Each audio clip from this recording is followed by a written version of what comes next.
Shrimad Bhagavad Gita chapter 2। Sanjay उवाच तं तथा कृपयाविष्टम् अश्रुपूर्णकुलेक्षणं विषीदन्तमिदं वाक्यमुवाच Madhusudan. Sanjay said, seeing Arjuna full of compassion and very sorrowful, his eyes brimming with tears, Madhusudana, Krishna spoke the following words. Sri Bhagavan Uvacha Kutastvaakashmalmidam visme samupasthitam anaryajustam swargyam kirti karmarjuna. The Supreme Person Bhagavan said, my dear Arjun, how have these impurities come upon you? They are not at all befitting a man who knows the progressive values of life. They do not lead to higher planets but to infamy. Krishna and the Supreme Personality of Godhead are identical. Therefore, Lord Krishna is referred to as Bhagavan throughout the Gita. Bhagavan is the ultimate in the absolute truth. Absolute truth is realized in three phases of understanding, namely Brahman or the impersonal, all-pervasive spirit, Paramatma or the localized aspect of the Supreme within the heart of all living entities, and Bhagavan or the Supreme Personality of Godhead, Lord Krishna. In the Shreemad Bhagavatam, this conception of the absolute truth is explained thus. Vedanti tatta tattva vidasa tattvam yajji janam advayam Brahmeti Paramatmeti Bhagavan iti sabdayate. The absolute truth is realized in three phases of understanding by the knower of the absolute truth, and all of them are identical. Such phases of the absolute truth are expressed as Brahman, Paramatma, and Bhagavan. These three divine aspects can be explained by the example of the sun, which also has three different aspects, namely the sunshine, the sun's surface, and the sun planet itself. One who studies the sunshine only is the preliminary student. One who understands the sun's surface is further advanced, and one who can enter into the sun planet is the highest. Ordinary students who are satisfied by simply understanding the sunshine, its universal pervasiveness, and the glaring effulgence of its impersonal nature, may be compared to those who can realize only the Brahman feature of the absolute truth. The student who has advanced still further can know the sun disk, which is compared to knowledge of the Paramatma feature of the absolute truth. And the student who can enter into the heart of the sun planet is compared to those who realize the personal feature of the supreme absolute truth. Therefore, the bhaktas or the transcendentalists who have realized the Bhagavan feature of the absolute truth are the topmost transcendentalists, although all students who are engaged in the study of the absolute truth are engaged in the same subject matter. The sunshine, the sun disk, and the inner affairs of the sun planet cannot be separated from one another, and yet the students of the three different phases are not in the same category. The Sanskrit word Bhagavan is explained by the great authority Parasar Muni, the father of Vyasdev.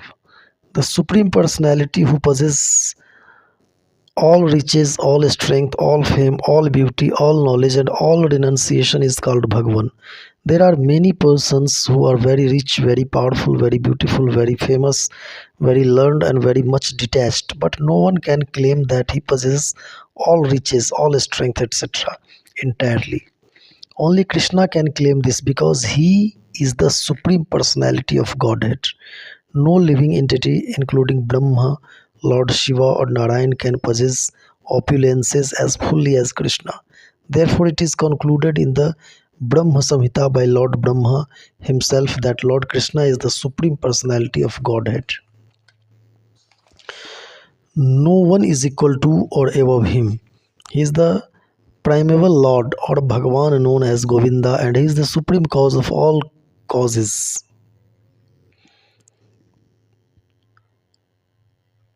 Text 3. क्लैव्यम् अस्मगमः Partha नैतत्तयुपपद्यते क्षुद्रं हृदय दौर्बल्यं त्यक्तोत्तिष्ठ परन्तप. O son of Parth, do not yield to this degrading importance. It does not become you. Give up such petty weakness of heart and arise, O chastiser of the enemy. Arjuna was addressed as the son of Parth, who happened to be the sister of Krishna's father Vasudeva. Therefore, Arjuna had a blood relationship with Krishna. If the son of a Kshatriya declines to fight, he is a Kshatriya in name only, and if the son of Brahman acts impiously, he is a Brahman in name only. Such Kshatriyas and Brahmans are unworthy sons of their fathers. Therefore, Krishna did not want Arjuna to become an unworthy son of a Kshatriya. Arjuna was the most intimate friend of Krishna, and Krishna was directly guiding him on the chariot. But in spite of all these credits, if Arjuna abandoned the battle, he would be committing an infamous act. Therefore, Krishna said that such an attitude in Arjuna did not fit his personality. Arjuna might argue that he would give up the battle on the grounds of his magnanimous attitude for the most respectable Bhishma and his relatives, but Krishna considered that sort of magnanimity not approved by authority. Therefore, such magnanimity or so called non violence should be given up by persons like Arjuna under the direct guidance of Krishna. अर्जुनोवाच कथं भीष्ममहं सङ्गे द्रोणं च Madhusudan ईशोभिः प्रतियोत्स्यामि पूजार्हावरिसूदन. Arjuna said, O killer of Madhu, Krishna, how can I counterattack with arrows in battle men like Bhishma and Drona, who are worthy of my worship? Respectable superiors like Bhishma, the grandfather, and Dronacharya, the teacher, are always worshipable. Even if they attack, they should not be counterattacked. It is great etiquette that superiors are not to be offered even a verbal fight. Even if they are sometimes harsh in behavior, they should not be harshly treated. Then how is it possible for Arjuna to counterattack them? Would Krishna ever attack his own grandfather, Ugrasen, or his teacher, Sandipani Muni? These were some of the arguments by Arjuna to Krishna. गुरून् हत्वा हि महानुभावान् श्रेयो भोक्तुं भैक्षमपीह लोके हत्वार्थकामस्तु गुरुनिहेव भुञ्जीय भोगान् रुधिर्प्रदिग्धान्. It is better to live in this world by begging than to live at the cost of the lives of great souls who are my teachers. Even though they are avaricious, they are nonetheless superiors. If they are killed, our spoils will be tainted with blood. According to scriptural quotes, a teacher who engages in an abdominal action, sorry, who engages in an abominable action and has lost his sense of discrimination is fit to be abandoned. Bhishma and Drona were obliged to take the sides of Duryodhana because of his financial assistance, although they should not have accepted such a position simply on financial considerations. Under the circumstances, they have lost the respectability of teachers, but Arjuna thinks that nevertheless they remain his superiors, and therefore to enjoy material profits after killing them would mean to enjoy spoils tainted with blood. न चैतद्विद्ये कतरन्नो गरीयो यद्वा जयं वदीवानो जयेयु यानेव हत्वा न जिजीविषाम अस्तेव स्थिता प्रमुखे धार्तराष्ट्रा. Nor do we know which is better, conquering them or being conquered by them. The sons of Dhritarashtra, whom if we killed we should not care to live, are now standing before us on this battlefield.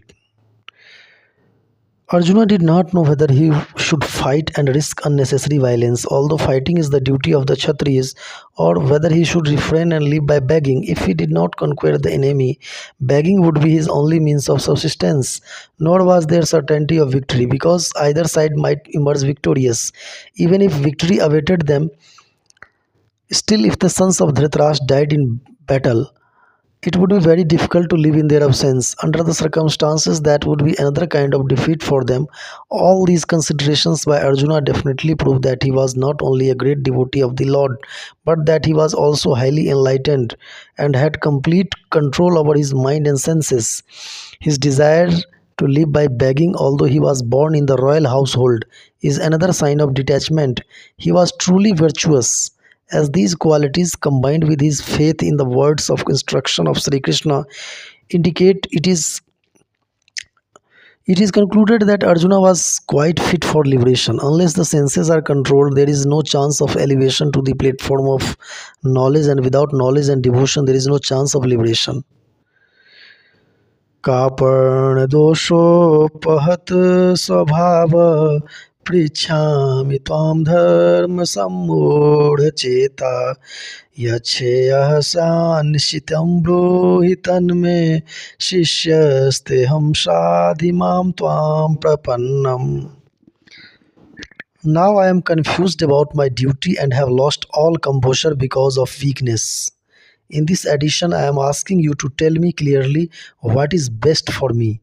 Now I am your disciple and a soul surrendered unto you. Please instruct me. By nature's own way, the complete system of material activities is a source of perplexity for everyone.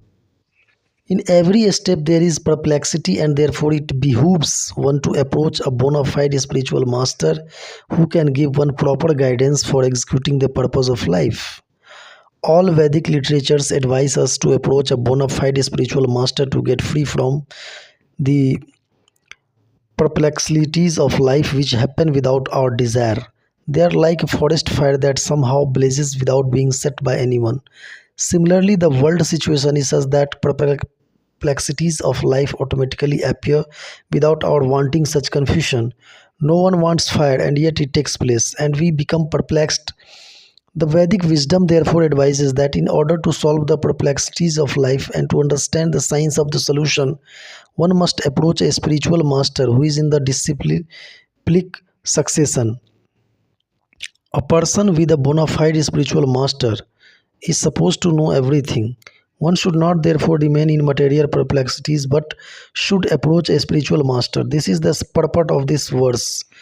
Who is the man in material perplexities? It is he who does not understand the problems of life. In the Garg Upanishad, the perplexed man is described as follows. यो वा एतद् अक्षरं Gargi अविदित्वास्मल् लोकात् प्रयतिसा प्रकल्पनाः. He is a miserly man who does not solve the problems of life as a human, and who thus quits this world like the cats and dogs, without understanding the science of self realization. This human form of life is a most valuable asset for the living entity who can utilize it for solving the problems of life. Therefore, one who does not utilize this opportunity properly is a miser. On the other hand, there is the Brahmans, or he who is intelligent enough to utilize this body to solve all the problems of life. The Kripans, or miserly persons, waste their time in being overly affectionate for family, society, country, etc. In the material conception of life, one is often attached to family life, namely to wife, children, and other members, on the basis of skin disease. The Kripan thinks that he is able to protect his family members from death, or the Kripan thinks that his family or society can save him from the verge of death. Such family attachment can be found even in the lower animals who take care of children also. Being intelligent, Arjuna could understand that his affection for family members and his wish to protect them from death were the causes of his perplexities.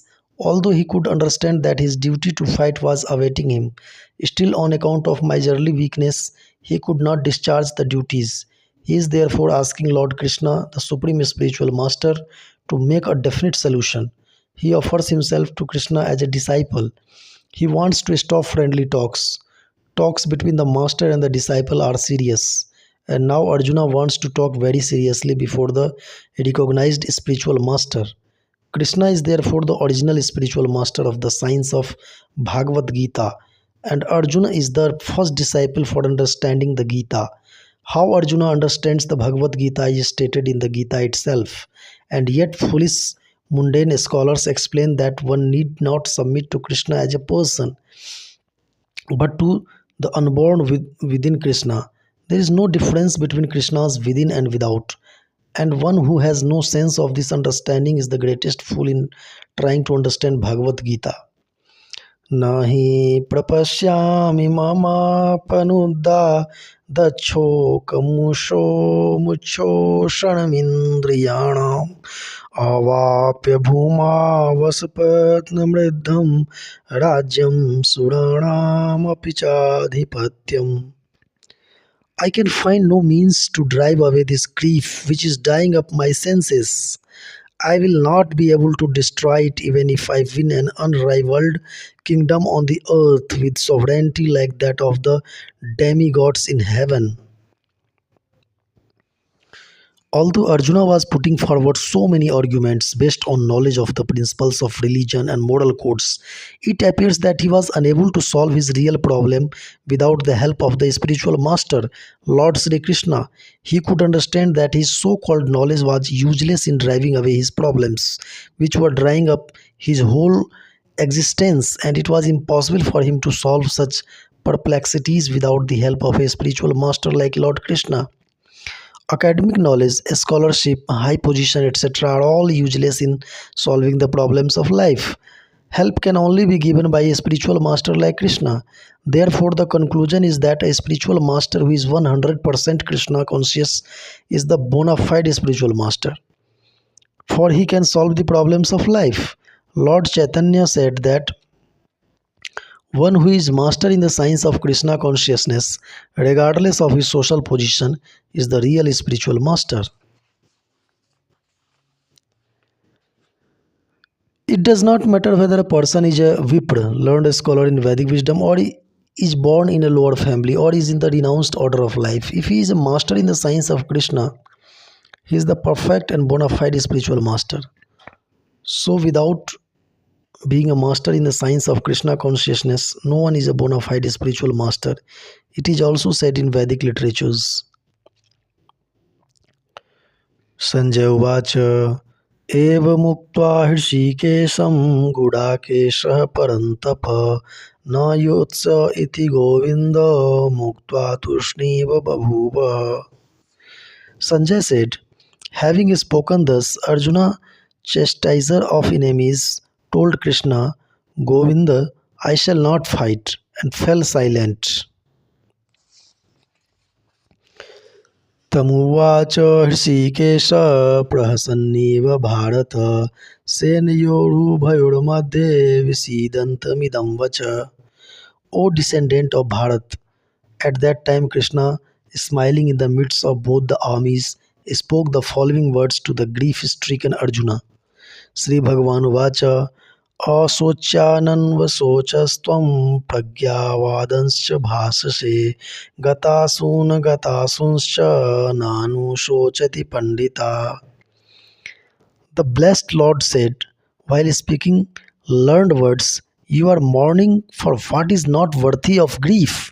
Those who are wise lament neither for the living nor the dead.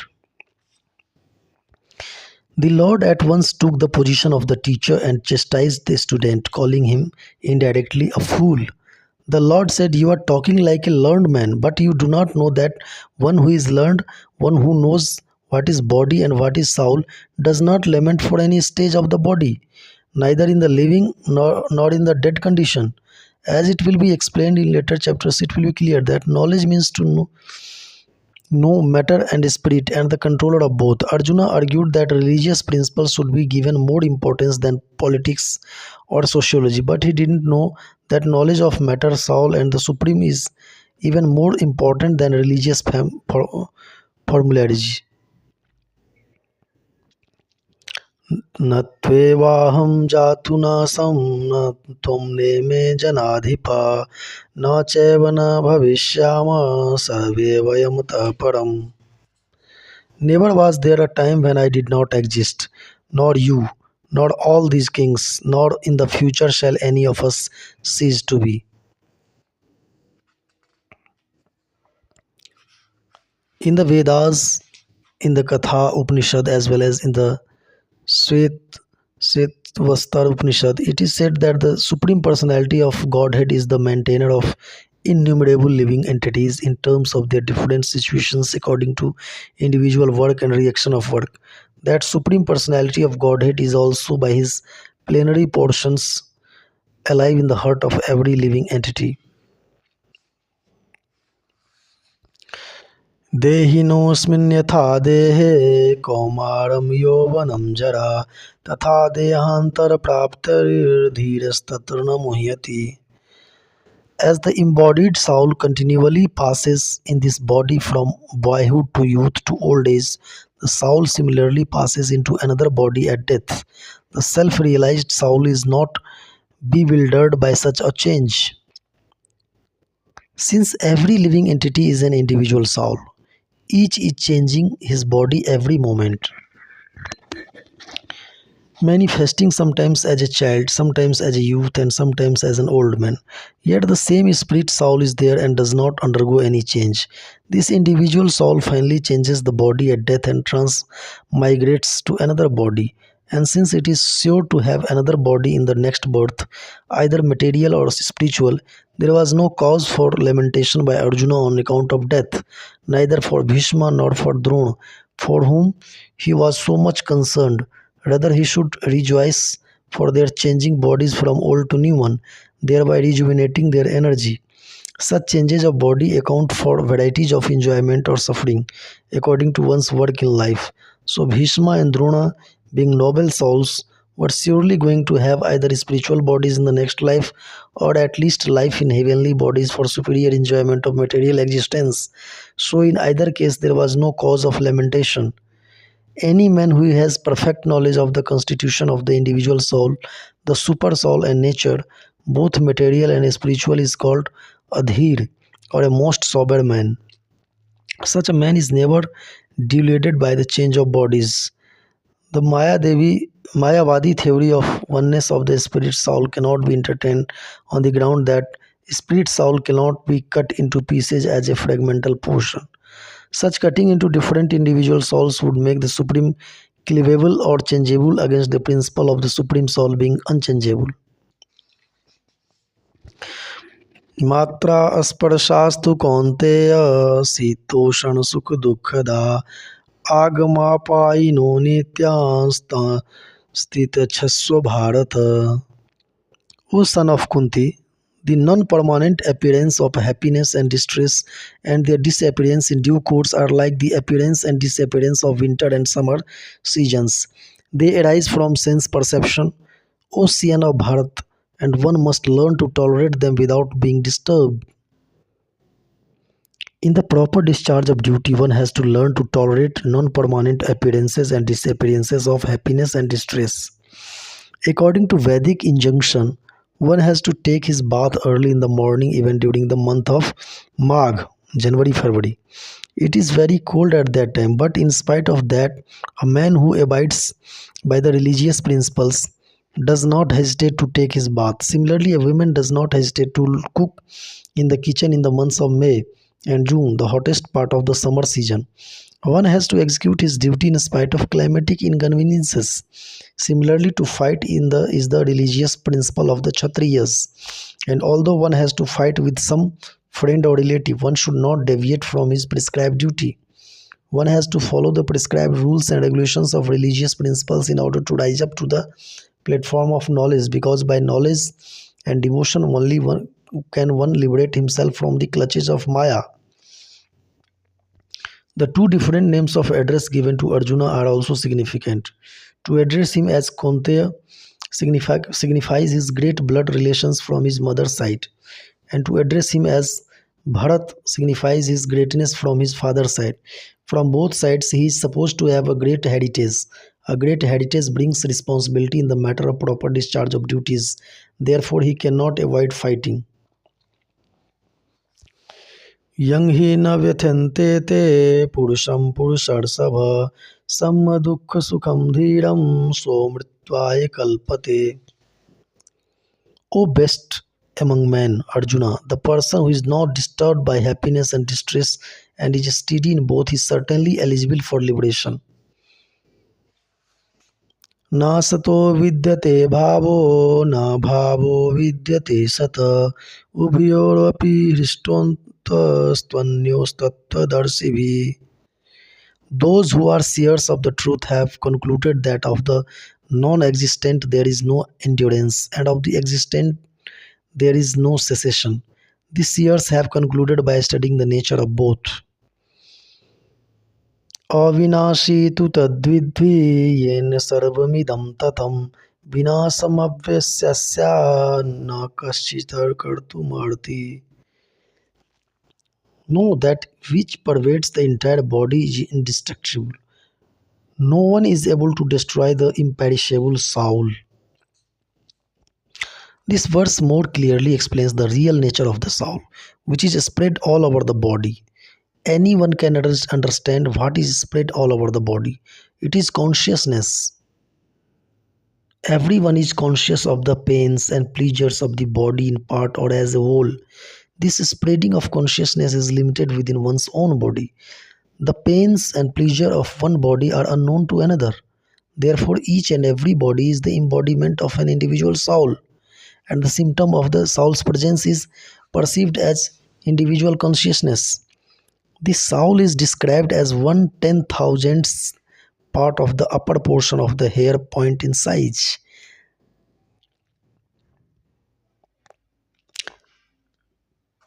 When the upper point of a hair is divided into 100 parts, and again each of such part is further divided into 100 part, each such part is the measurement of the dimension of the spirit soul.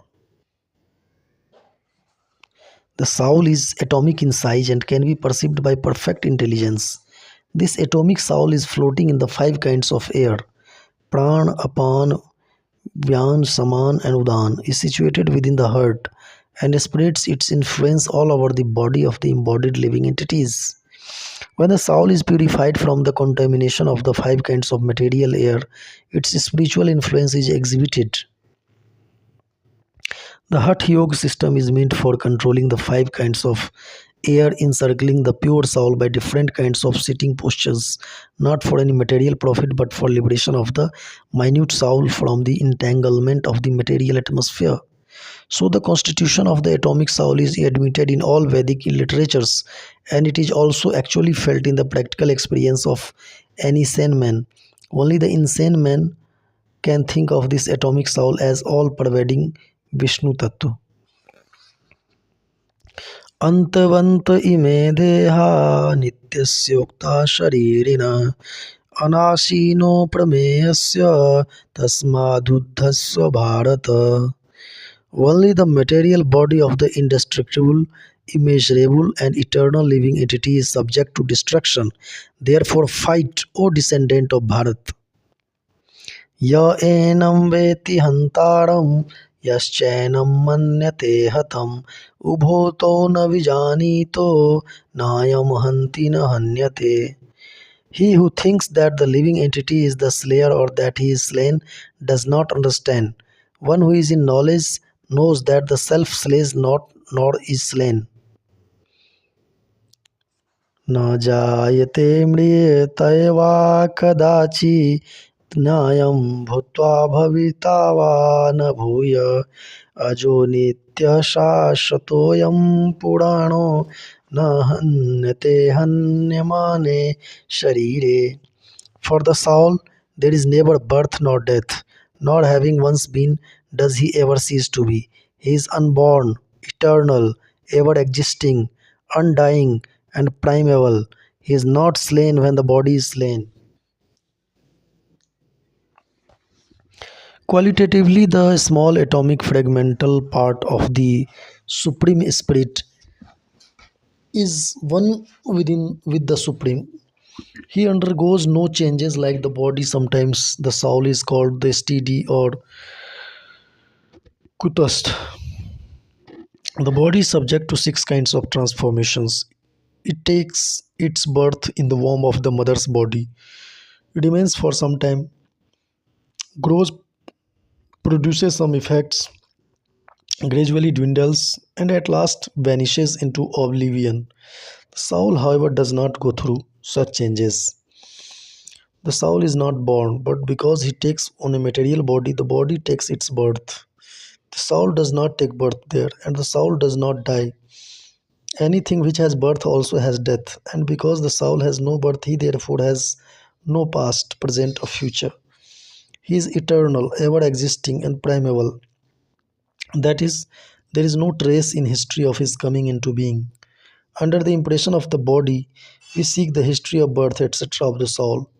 The soul does not at any time become old, as the body does. The so called old man therefore feels himself to be in the same spirit as in his childhood or youth. The changes of the body do not affect the soul. The soul does not deteriorate like a tree nor anything material.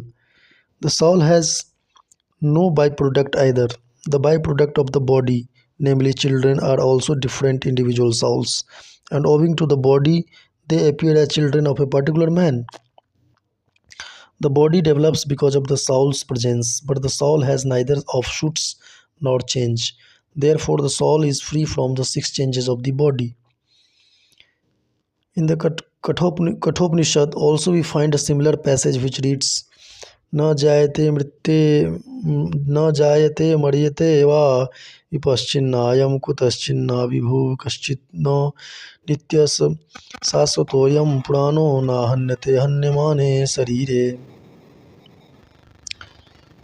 The meaning and purport of this verse is the same as in the Bhagavad Gita, but here in this verse there is one special word, vipaschit, which means learned or with knowledge. The soul is full of knowledge or full always with consciousness. Therefore, consciousness is the symptom of the soul. Even if one does not find the soul within the heart where he is situated, one can still understand the presence of the soul simply by the presence of consciousness. Sometimes we don't find the sun in the sky owing to clouds or for some other reason, but the light of the sun is always there, and we are convinced that it is there for daytime. As soon as there is a little light in the sky early in the morning, we can understand that the sun is in the sky. Similarly, since there is some consciousness in all bodies, whether man or animal, we can understand the presence of the soul.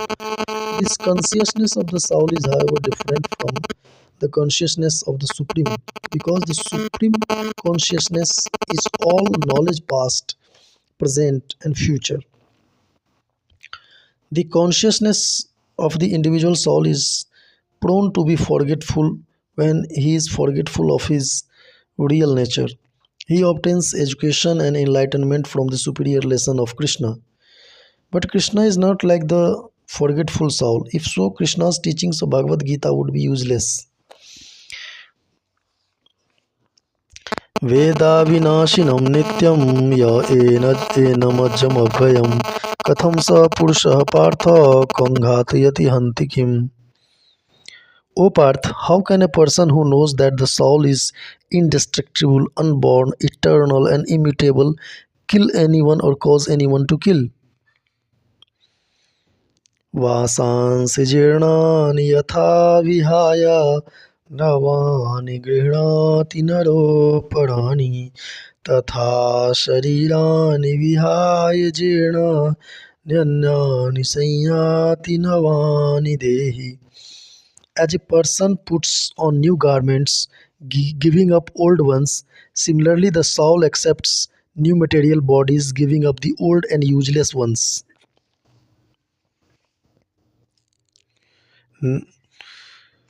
नैनं छिन्दन्ति शस्त्राणि नैनं दहति पावकः न चैनं क्लेदयन्त्यापो न शोषयति मारुतः. The soul can never be cut into pieces by any weapon, nor can he be burned by fire, nor moistened by water, nor withered by the wind. All kinds of weapons, swords, flames, rains, tornadoes, etc., are unable to kill the spirit soul. It appears that there were many kinds of weapons made of earth, water, air, other, etc. In addition to the modern weapons of fire, even the nuclear weapons of the modern age are classified as fire weapons, but formerly there were other weapons made of all different types of material elements. Firearms were counteracted by water weapons, which are now unknown to modern science. Nor do modern scientists have knowledge of tornado weapons. Nonetheless, the soul can never be cut into pieces, nor annihilated by any number of weapons, regardless of scientific devices. Nor was it ever possible to cut the individual souls from the original soul. The Mayavadi, however, cannot describe how the individual soul evolved from ignorance and consequently became covered by illusory energy. Because they are atomic individual souls, eternally they are prone to be covered by the illusory energy and thus they become separated from the association of the Supreme Lord, just as the sparks of fire, although one in quality with the fire, are prone to be extinguished when out of the fire. अच्छेदोऽयं दाह्योऽयं क्लेदोषोऽस्य एव च नित्यसर्वगतस्थाणुर्चलोऽयं सनातनः. This individual soul is unbreakable and insoluble and can be neither burned nor dried. He is everlasting, all pervading, unchangeable, immovable, and eternally the same. अव्यक्तोऽयं चिन्त्योऽयं विकार्योऽयमुच्यते तस्मादेवं विदित्वेनं नानुशोचितुमर्हसि. It is said that the soul is invisible, inconceivable, immutable, and unchangeable. Knowing this, you should not grieve for the body. अथ चैनं नित्यजातं नित्यं वा मन्यसे मृतं तथापि त्वं महाबाहो नैनं शोचितुमर्हसि. If, however, you think that the soul is perpetually born and always dies, still you have no reason to lament, O mighty armed. जातस्य हि ध्रुवो मृत्युर्ध्रुवं जन्म मृतस्य च तस्माद् परिहार्यर्थे न त्वं शोचितुमर्हसि. For one who has taken his birth, death is certain, and for one who is dead, birth is certain. Therefore, in the unavoidable discharge of your duty, you should not lament. अव्यक्तादीनि भूतानि व्यक्तमध्यानि भारत अव्यक्तनिधनान्येव तत्र का परिदेवना. All created beings are unmanifest in their beginning, manifest in their interim state, and unmanifest again when they are annihilated. So, what need is there for lamentation? Accepting that there are two classes of philosophers, one believing in the existence of soul and the other not believing in the existence of the soul, there is no cause for lamentation in either case. Non believers in the existence of the soul are called atheists by followers of Vedic wisdom. Yet, even if, for argument's sake, we accept the atheistic theory, there is still no cause for lamentation. Apart from the separate existence of the soul, the material elements remain unmanifested before creation. From this subtle state of unmanifestation comes manifestation, just as from either just as from ether air is generated, from air fire is generated, from fire water is generated, and from water earth becomes manifested. From the earth many varieties of manifestation takes place. Take, for example, a big skyscraper manifested from the earth. When it is dismantled, the manifestation becomes again unmanifested and remains as atoms in the ultimate stage. The law of conservation of energy remains, but in course of time, things are manifested and unmanifested. That is the difference. Then what cause is there for lamentation either in the stage of manifestation or an unmanifestation? Somehow or other, even in the unmanifested stage, things are not lost, but at the beginning and at the end, all elements remain unmanifested, and only in the middle are they manifested, and this does not make any real material difference. And if we accept the Vedic conclusions as stated in the Bhagavad Gita, that these material bodies are perishable in due course of time, but that soul is eternal, then we must remember always that the body is like a dress. Therefore, why lament the changing of a dress? The material body has no factual existence in relation to the eternal soul. It is something like a dream. In a dream, we may think of flying in the sky or sitting on a chariot as a king, but when we wake up, we can see that we are neither in the sky nor seated on the chariot. The Vedic wisdom encourages self realization on the basis of non existence of the material body. Therefore, in either case, whether one believes in the existence of the soul or one does not believe in the existence of the soul, there is no cause for lamentation for loss of the body. आश्चर्यवत् पश्यति कश्चिदेनमाश्चर्यवद् ददाति तथैव चान्य आश्चर्यवश्चन्मन्य शृणोति श्रुत्वाप्येन वेदमनुवच्चैव कश्चित्. Some look on the soul as amazing, some describe him as amazing, and some hear of him as amazing, while others, even after hearing about him, cannot understand him at all. देहि नित्यमवध्योऽयं देहे सर्वस्य भारत तस्मात् सर्वाणि भूतानि न त्वं शोचितुमर्हसि. O descendant of Bharat, he who dwells in the body is eternal and can never be slain. Therefore, you need not grieve for any creature. स्वधर्ममपि चावेक्ष न विकम्पितुमर्हसि धर्मादियुद्धादेश्यो क्षत्रियस्य न विद्यते. Considering your specific duty as a Kshatriya, you should know that there is no better engagement for you than fighting on religious principles, and so there is no need for hesitation. Out of the four orders of social administration, the second order for the matter of good administration is called Kshatriya.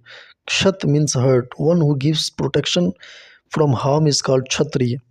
The Kshatriyas are trained for killing in the forest. A Kshatriya would go into the forest and challenge a tiger face to face and fight with the tiger with his sword.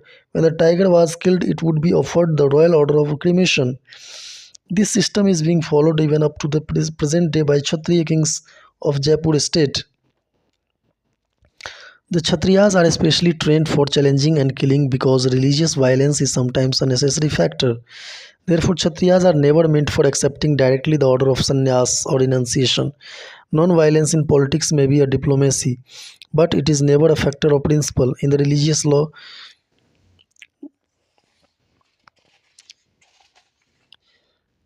यदृच्छाचोपपन्नं स्वर्गद्वारमपावृतं सुखिनः क्षत्रिया पार्थ लभन्ते युद्धमीदृशम्. O Parth, happy are the Kshatriyas to whom such fighting opportunities come unsought, opening for them the doors of the heavenly planets. अथ चेत्त्वमिमं धर्म्यं सङ्ग्रामं न करिष्यसि ततः स्वधर्मं कीर्तिं च हित्वा पापमवाप्स्यसि. If, however, you don't fight this religious war, then you will certainly incur sins for neglecting your duties and thus lose your reputation as a fighter. अकीर्तिं चापि भूतानि कथयिष्यन्ति ते व्ययां सम्भावितस्य चाकीर्तिर्मरणादतिरच्यते. People will always speak of your infamy, and for one who has been honored, dishonor is worse than death. भयाद्राणुदुपरतं मंस्यते त्वां महारथा येषां च त्वं बहुमतो भूत्वा यास्यसि लाघवम्. The great generals who have highly esteemed your name and fame will think that you have left the battlefield out of fear only, and thus they will consider you a coward. अवाच्यवादांश्च बहून् वदिष्यन्ति तवाहिता निन्दस्तस्तव सामर्थ्यं ततो दुःखतरं नु किम्. Your enemies will describe you in many unkind words and scorn your ability. What could be more painful for you? हतो वा प्राप्स्यसि स्वर्गं जित्वा वा भोक्ष्यसे महीम् तस्मादुत्तिष्ठ कौन्तेय युद्धाय कृतनिश्चय.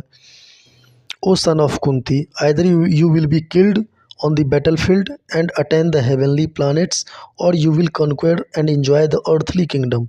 Therefore, get up and fight with determination. सुख दुःखे समे कृत्वा लाभालाभो जयाजयो ततो युद्धाय युज्यस्य नैवं पापमवाप्स्यसि. Do thou fight for the sake of fighting without considering happiness or distress, loss or gain, victory or defeat, and by so doing you shall never incur sin. Lord Krishna now directly says that Arjuna should fight for the sake of fighting because he desires the battle. There is no consideration of happiness or distress, profit or gain, victory or defeat in the activities of Krishna consciousness. That everything should be performed for the sake of Krishna is transcendental consciousness. So there is no reaction to material activities. He who acts for his own sense gratification, either in goodness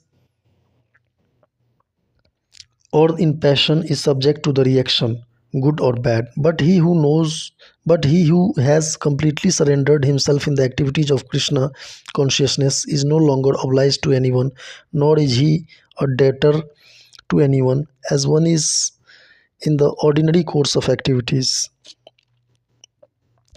एषा ते विहिता साङ्ख्ये बुद्धिर्योगेति मां शृणु बुद्धया युक्तो यया Partha कर्मबन्धनं प्रहास्यसि. Thus far I have declared to you the analytical knowledge of Sankhya philosophy. Now listen to the knowledge of yoga, whereby one works without fruit, fruitive result. O son of Parth, when you act by such intelligence, you can free yourself from the bondage of works. नेहाभिक्रमणाशोऽस्ति प्रत्यवायो न विद्यते स्वल्पमस्य धर्मस्य त्रायते महतो भयात्.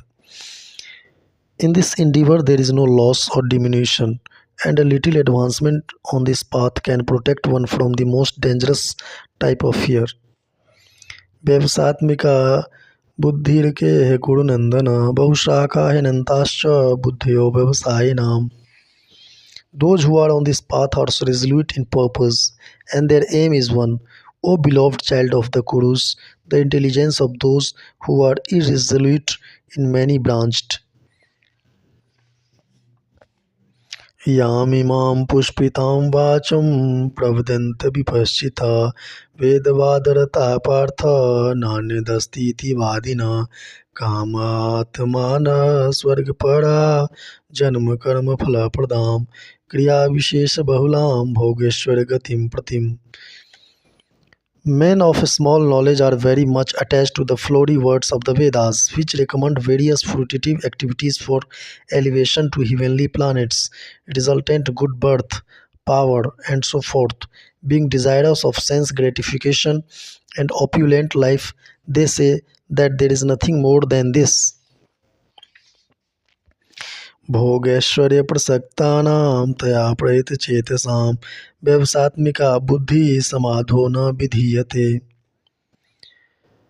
In the minds of those who are too attached to sense enjoyment and material opulence, and who are bewildered by such things, the resolute determination of devotional service to the Supreme Lord does not take place. त्रैगुणे विषया वेदा निस्त्रैगुणयो भवार्जुन निर्धन्दो नित्यसत्त्वस्थो निर्योगक्षेम आत्मवान्. The Vedas mainly deal with the subject of the three modes of material nature. Rise above these modes, O Arjuna. Be transcendental to all of them. Be free from all dualities and from all anxieties for gain and safety, and be established in the self. All material activities involve actions and reactions in the three modes of material nature. They are meant for fruitive results, which cause bondage in the material world. The Vedas deal mostly with fruitive activities to gradually elevate the general public from the field of sense gratification to a position on the transcendental plane. Arjuna, as a student and a friend of Lord Krishna, is advised to raise himself to the transcendental position of Vedanta philosophy, where in the beginning there is a Brahman Jigyas, Brahma Jigyas, or questions on the supreme transcendence. All the living entities who are in the material world are struggling very hard for the existence. For them, the Lord, after the creation of the material world, gave the Vedic wisdom advising how to live and get rid of the material entanglement. When the activities for sense gratification, namely the Karma Kand chapter, are finished, then the chance for a spiritual realization is offered in the form of the Upanishads, which are part of different Vedas, as the Bhagavad Gita is a part of the fifth Ved, namely the Mahabharata.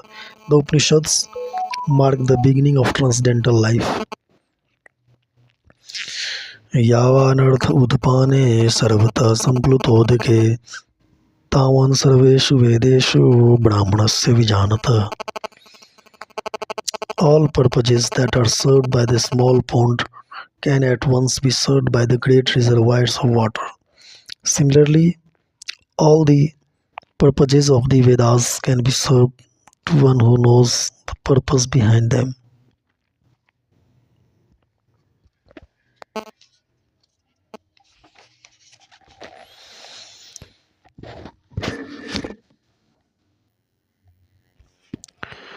कर्मणे विधिकारस्ते मा फलेषु कदाचन मा कर्मफलहेतुर्भूमा ते संगस्तकर्मणि. You have a right to perform your prescribed duty, but you are not entitled to the fruits of action. Never consider yourself to be the cause of the results of your activities, and never be attached to not doing your duty. There are three considerations here: prescribed duties, capricious work, and inaction. Prescribed duties refer to activities performed while one is in the modes of material nature. Capricious work means actions without the sanction of authority, and inaction means not performing one's prescribed duties. The Lord advised that Arjuna not be inactive, but that he perform his prescribed duty without being attached to the result. One who is attached to the result of his work is also the cause of the action. Thus, he is the enjoyer or sufferer of the result of such actions. As far as prescribed duties are concerned, they can be fitted into three subdivisions, namely routine work, emergency work, and desired activities. Routine work, in terms of the scriptural injunctions, is done without desire for results. As one has to do it, obligatory work is action in the mode of goodness. Work with results becomes the cause of bondage. Therefore, such work is not auspicious. Everyone has his proprietary right in regard to prescribed duties, but should act without attachment to the result. Such disinterested obligatory duties doubtlessly lead one to the path of liberation. Arjuna was therefore advised by the Lord to fight as a matter of duty without attachment to the result. His non-participation in the battle is another side of attachment. Such attachment never leads one to the path of salvation. Any attachment, positive or negative, is cause for bondage. Inaction is sinful. Therefore, fighting as a matter of duty was the only auspicious path of salvation for Arjuna. योगस्थ कुरु कर्माणि संगम त्यक्त्वा धनंजय सिद्धयो समो भूत्वा समत्वं योग उच्यते. Be steadfast in yoga, O Arjuna. Perform your duty and abandon all attachment to success or failure. Such evenness of mind is called yoga. Krishna tells Arjuna that he should act in yoga. And what is that yoga? Yoga means to concentrate the mind upon the Supreme by controlling the ever disturbing senses. And one who is the Supreme is the Lord. And because he himself is telling Arjuna to fight, Arjuna has nothing to do with the result of the fight. Gain or victory are Krishna's concern. Arjuna is simply advised to act according to the dictation of Krishna. The following of Krishna's dictation is real yoga, and this is practiced in the process called Krishna consciousness. By Krishna consciousness only can one give up the sense of proprietorship. One has to become the servant of Krishna or the servant of the servant of Krishna.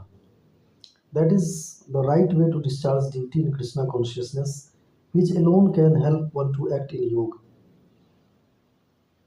Arjuna is a Kshatriya, and as such he is participating in the Varnashram Dharma's institution. It is said in the Vishnu Purana that in the Varnashram Dharma the whole aim is to satisfy Vishnu. No one should satisfy himself as is the rule in the material world, but one should satisfy Krishna. So unless one satisfies Krishna, one cannot correctly observe the principles of Varnashram Dharma. Indirectly, Arjuna was advised to act as Krishna told him. दूरेणं व्यवडं कर्म बुद्धियोगा Dhananjay बुद्धो शरणमनवीक्ष कृपणाफलहेतव. O Dhananjay, rid yourself of all fruitive activities by devotional service and surrender fully to that consciousness. Those who want to enjoy the fruits of their work are misers. बुद्धि युक्तो जहाति हो उभय सुकृत दुष्कृते तस्माद्योगाय युज्यस्व योग कर्मसु कौशलम. A man engaged in devotional service rids himself of both good and bad actions even in this life. Therefore strive for yoga, O Arjuna, which is the art of all work. कर्मजं बुद्धि युक्ता हि फलं त्यक्त्वा मनीषिणः जन्म बंध विनिर्मुक्ता पदम गच्छन्त्यनामयम्. The wise engaged in devotional service take refuge in the Lord and free themselves from the cycle of birth and death by renouncing the fruits of action in the material world. In this way, they can attain that state beyond all miseries.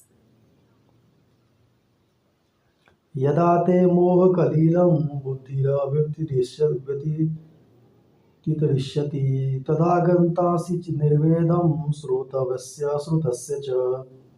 When your intelligence has passed out of the dense forest of delusion, you shall become indifferent to all that has been heard and all that is to be heard. There are many good examples in the lives of the great devotees of the Lord, of those who became indifferent to the rituals of the Vedas simply by devotional service to the Lord. When a person factually understands Krishna and his relationship with Krishna, he naturally becomes completely indifferent to the rituals of fruitive activities. Even thou an experienced Brahman, Sri Madhavendra Puri, a great devotee and acharya in the line of the devotees, says, संध्यावंदनाभद्रम अस्तु भवतु भो संन्यातु भम्यम नमो भो देवपितरस्का च देवपितरश्च तर्पण विधोनहं क्षमयम्.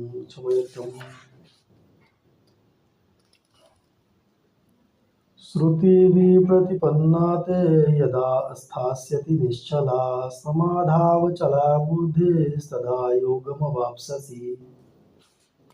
When your mind is no longer disturbed by the flowery language of the Vedas and when it remains fixed in the trains of self-realization, then you will have attained the divine consciousness.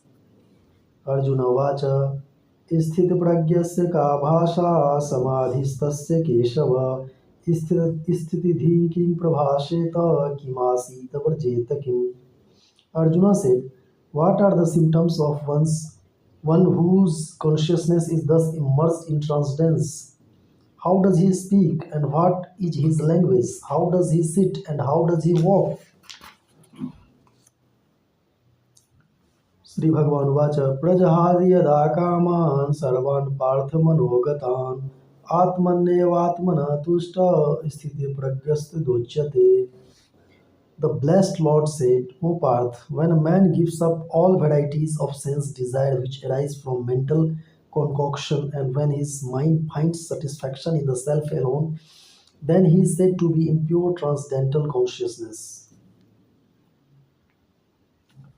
Bhagavatam affirms that any person who is fully in Krishna consciousness or devotional service of the Lord has all the good qualities of the great sages, whereas a person who is not so transcendently situated has no good qualifications because he is sure to be taking refuge in his own mental concoctions. Consequently, it is rightly said herein that one has to give up all kinds of sense desire manufactured by mental concoction. Artificially, such sense desires cannot be stopped, but if one is engaged in Krishna consciousness, then automatically sense desires subside without extraneous efforts. Therefore, one has to engage himself in Krishna consciousness without hesitation. For this, devotional service will instantly help one onto the platform of transcendental consciousness. The highly developed soul always remains satisfied in himself by realizing himself as the eternal servitor of the Supreme Lord. Such a transcendently situated person has no sense desires resulting from petty materialism. Rather, he remains always happy in his natural position of eternally serving the Supreme Lord. दुःखेष्वनुद्विग्नः सुखेषु विगतस्पृहा वीतरागभयक्रोध स्थितिर्धीर्मुनिर्मुच्यते.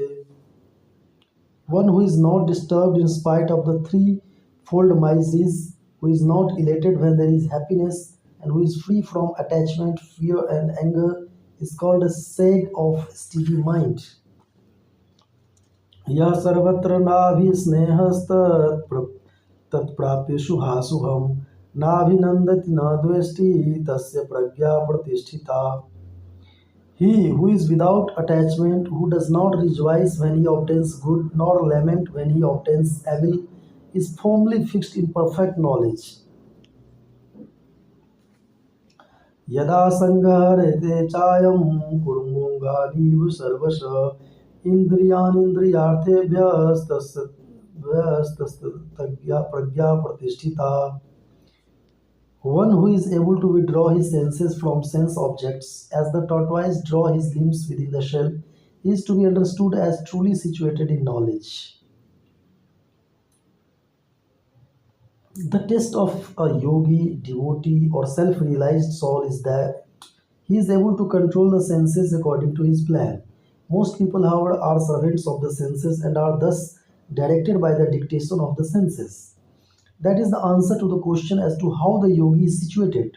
The senses are compared to venomous serpents. They want to act very loosely and without restriction.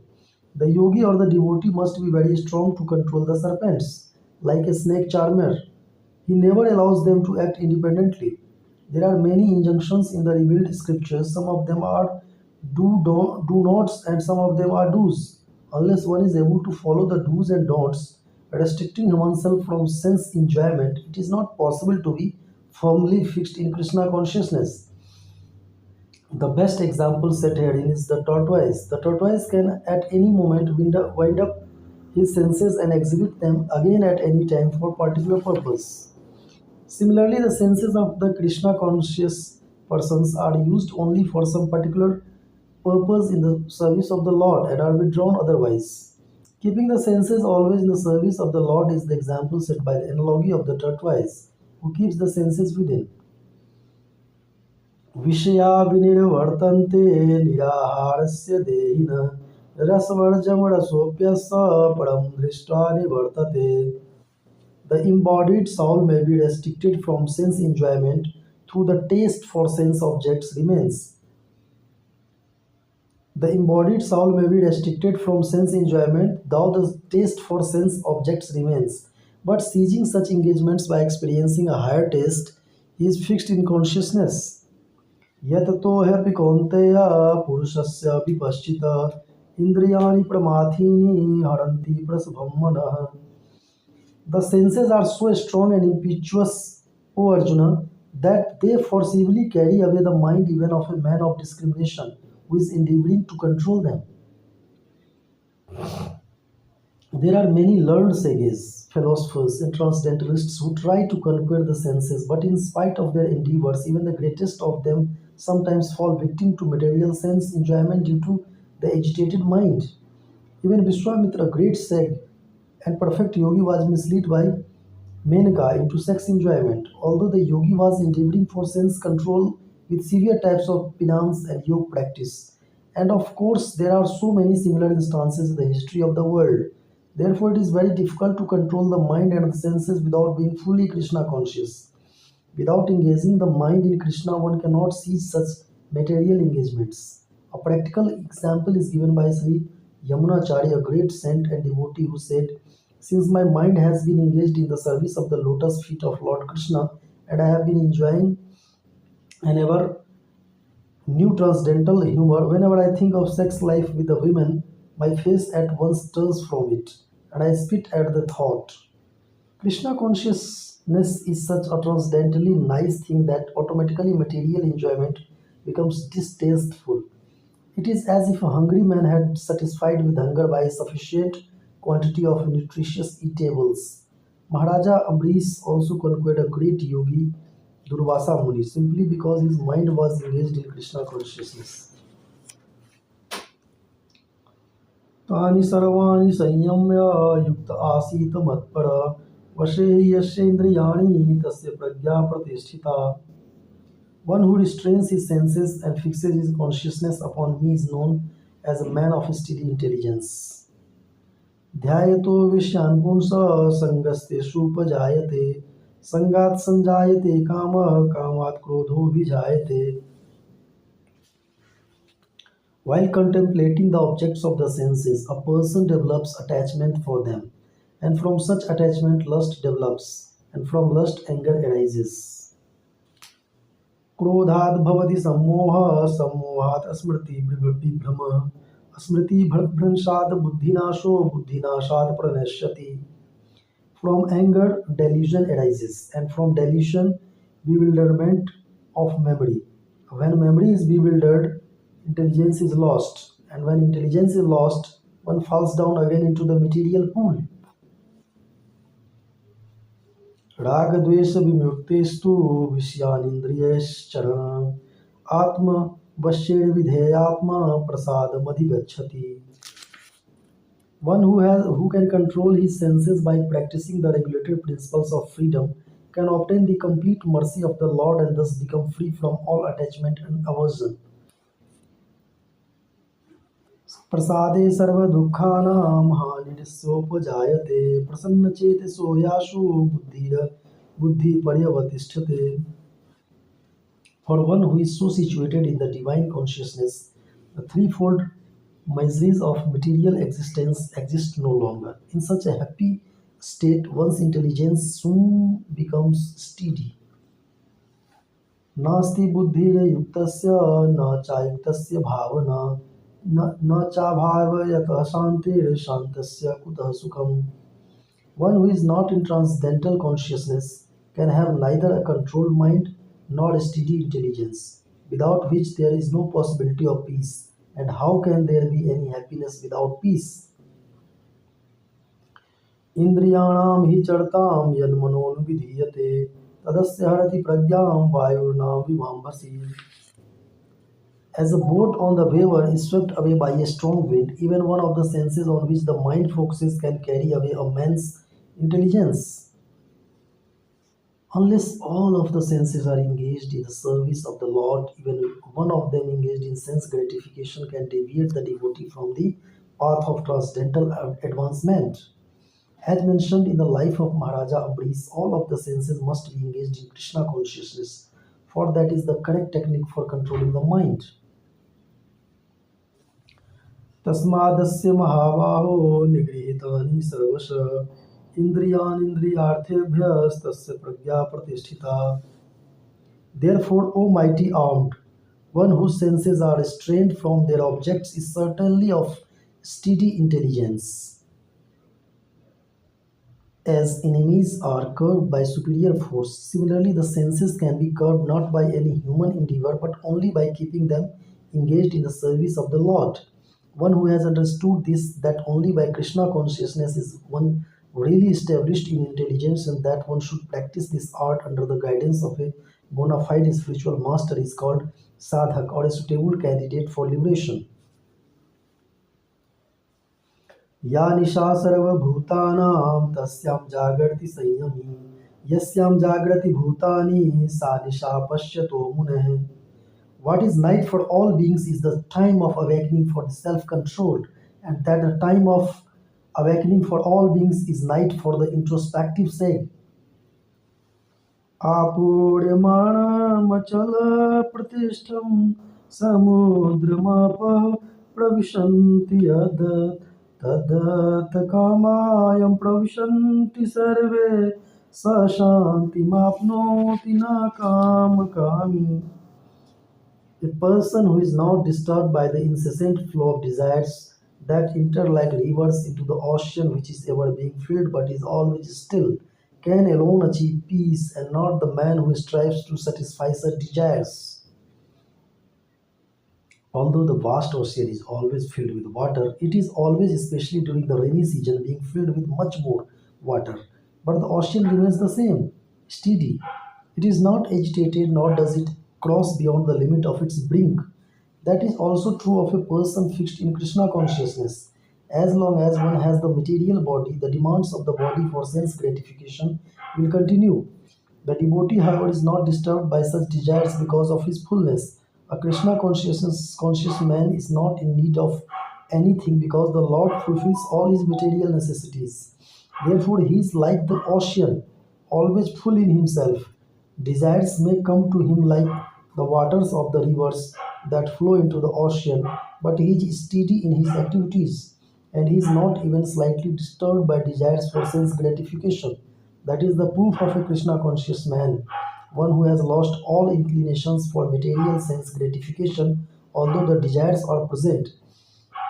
Because he remains satisfied in the transcendental loving service of the Lord, he can remain steady like the ocean and therefore enjoy full peace. Others, however, who fulfill desires even up to the limit of liberation, what to speak of material success, never attain peace. The fruitive workers, the salvationists, and also the yogis who are after mystic powers are all unhappy because of unfulfilled desires. But the person in Krishna consciousness is happy in the service of the Lord, and he has no desires to be fulfilled. In fact, he does not even desire liberation from the so called material bondage. The devotees of Krishna have no material desires, and therefore they are in perfect peace. विहाय कामान्यः सर्वान् पुंश्चरति निःस्पृहः निर्ममो निरहङ्कारः स शान्तिमधिगच्छति. A person who has given up all desires for sense gratification, who lives free from desires, who has given up all sense of proprietorship and is devoid of false ego, he alone can attain real peace. To become desireless means not to desire anything for sense gratification. In other words, desire for becoming Krishna conscious is actually desirelessness. To understand one's actual position as the eternal servitor of Krishna without falsely claiming this material body to be oneself and without falsely claiming proprietorship over anything in the world is the perfect stage of Krishna consciousness. One who is situated in this perfect stage knows that because Krishna is the proprietor of everything, therefore everything must be used for the satisfaction of Krishna. Arjuna did not want to fight for his own sense satisfaction, but when he became fully Krishna conscious, he fought because Krishna wanted him to fight. For himself, there was no desire to fight, but for Krishna, the same Arjuna fought to his best ability. Desire for the satisfaction of Krishna is really desirelessness. It is not an artificial attempt to abolish desires. The living entity cannot be desireless or senseless, but he does have to change the equality of the desires. A materially desireless person certainly knows that everything belongs to Krishna, and therefore he does not falsely claim proprietorship over anything. This transcendental knowledge is based on self-realization, namely knowing perfectly well that everything living entity is the eternal part and parcel of Krishna in spiritual identity, and therefore the eternal position of the living entity is never on the level of Krishna or greater than him. This understanding of Krishna consciousness is the basic principle of real peace.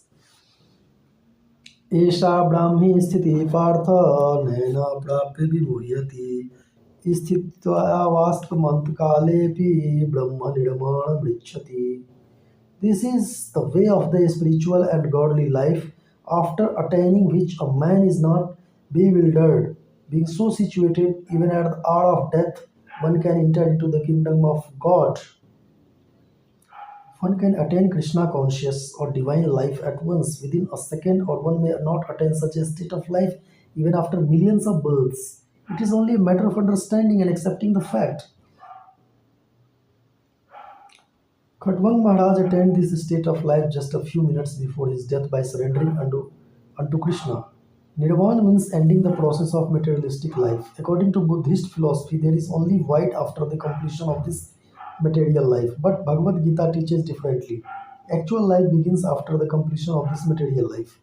For the gross materialist, it is sufficient to know that one has to end this materialistic way of life. But for person who are spiritually advanced, there is another life after this materialistic life.